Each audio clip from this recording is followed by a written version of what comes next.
Libra. Libra, Sun, Moon, Rising, and Venus. This is your July reading. For your personal reading, kindly send me a direct message. Kamusta mga Libra? Kamusta ang puso? Kamusta ang negosyo? Okay. Kamusta ang personal growth? Someone is offering the Queen of Cups some lies, false promises. Okay. Nakatalikod ng Queen of Cups, hindi na siya interesado. Sabi niya is para ano pa. Okay. Libra. Libra, Sun, Moon, Rising, and Venus. Libra reading for the month of July. For your personal reading, kindly send me a direct message. Let's see kung anong meron para sa mga Libra. Okay. Temperance card, trying to find the balance sa buhay mo. Okay. Still, nakastuck ka sa same old situation ng life mo. You want to, I don't know if you really want to untie yourself here kasi parang nandun ka lang sa overthinking and you're letting yourself be there. Okay? Nasa limbo. Overthinking. Analysis paralysis. You're just thinking and thinking and thinking without, making any decisions about it. So, there's, again, the Hangman. You're overthinking about this partnership, about a soulmate connection, about a love connection, na you feel very nostalgic about. Okay? This connection, parang hindi nagkaroon ng growth, walang na-learn, walang na-build, but decided ka na hindi ito tapos, pero decided ka rin na hindi ito i-move forward. So, anong plano ng mga Libra? Okay? Right now, the King of Cups, the masculine here, meron siyang sabihin natin distorted view of love. Ang alam lang niya is like to emotionally manipulate the person. Okay? But nagkakaroon ng realization na may mali sa ginagawa, nagdadala ng overthinking. Alright? Para sa akin, this kind of energy is nagiging very impatient because merong mga gustong mangyari sa relationship. But then ayaw naman gumawa ng move. And because ayaw gumawa ng move, yun ang nagdadala ng mga anxieties, depression, and sleepless nights. Walang movement, kaya nagdadala ng overthinking and anxieties and the feeling of being depressed. Okay? Right now, taking things slow, walang offer, walang movement, nagfo-focus sa work. Someone wants to take a leap of faith, but still overthinking that to take a leap of faith, gusto ng a new beginning, but ino-overthink ang new beginning, kaya nag-hold back ng love. Anong klaseng energy to, Libra? The Page of Pentacles here, walang offer from the Queen of Wands, but I feel the Queen of Wands here, someone you find very attractive and you're very passionate with, but parang the Queen of Wands is lacking passion already, but gusto mo pa rin i-keep tong person na to.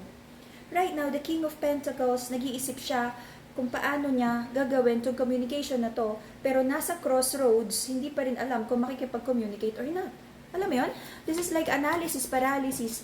Puro isip, isip, isip, walang action. And alam naman natin, it doesn't matter kung 50 years kang mag-isip, kung walang action, walang result. Alright? Let's see. The reason for the reading is a passionate connection na nagkaroon ng maraming situation na nakasakit. Meron ditong trying to heal energy, and hindi pa rin, marami pa rin situations from the past na you're still trying to heal from because hindi nangyari yung outcome na gusto mo. Alright? Recent past, nagkaroon ng clarity, nagkaroon ng truth, lumabas yung truth and victory sa situation na to. So, meron kang prayers and manifestations for you to have a successful reconnection with your person. But right now, Libra, you have the energy of you're trying to balance things out. Ano tong binabalanse? Present energy ng mga Libra. You wanna make an offer, At syempre, sabi mo, pag nag-offer ka, gusto mo, sure win, the wheel of fortune. Kaya parang right now, tinitimbang mo kung tama ba talaga or not. You're trying to find the wisdom and you wanna pull yourself out na rin naman dun sa overthinking and and not making a move here. Your person feels so defeated. The Six of Wands in reverse.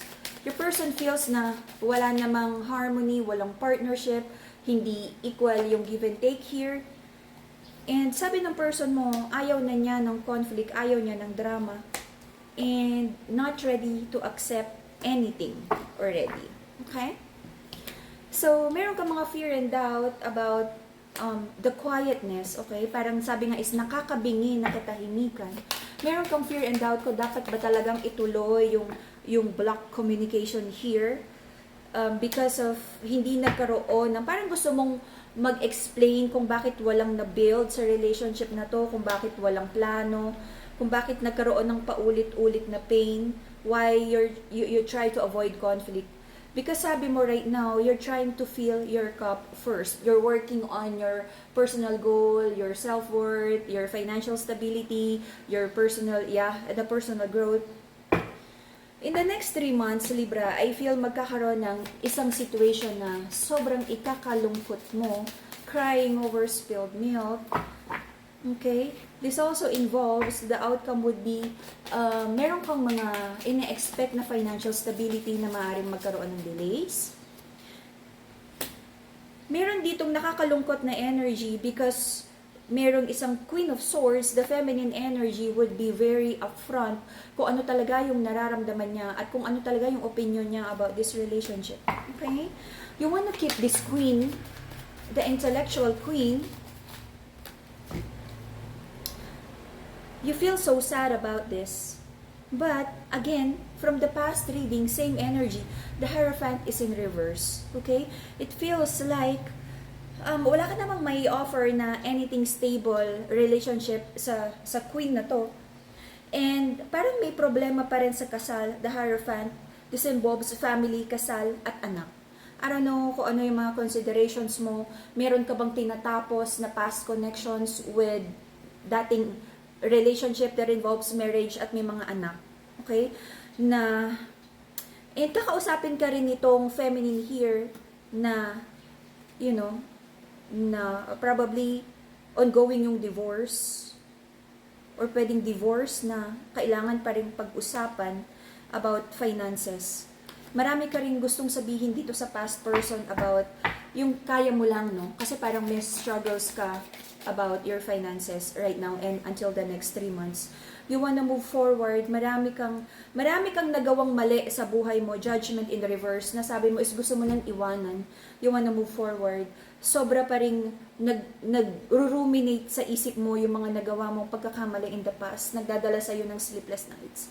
So, because of that, you're not actively addressing the issue and, I don't know kung nasaan ka na sa personal growth mo, kung nasang chapter or level ka na, but parang ang habit mo na lang is, if you don't find a quick solution, parang mahilig ka sa quick fix, no? Pag hindi mo mahanap yung quick fix, focus ka sa work. Or parang hindi mo ma-express yung sarili mo. I feel nahihirapan ka na dito sa mga connections na to. But, you need to make a move. Yun lang yun. You need to find a solution and make a move. Hindi pwedeng isip-isip lang. And that would be the Libra reading.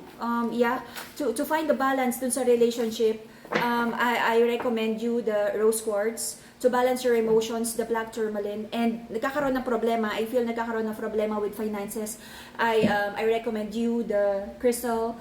And kung meron ka mang kung hindi pa, no, kung hindi pa ready to invest sa mga crystals, meron tayo mga manifestation oil, manifesting abundance, manifesting love, and manifesting prosperity, manifesting healing, okay?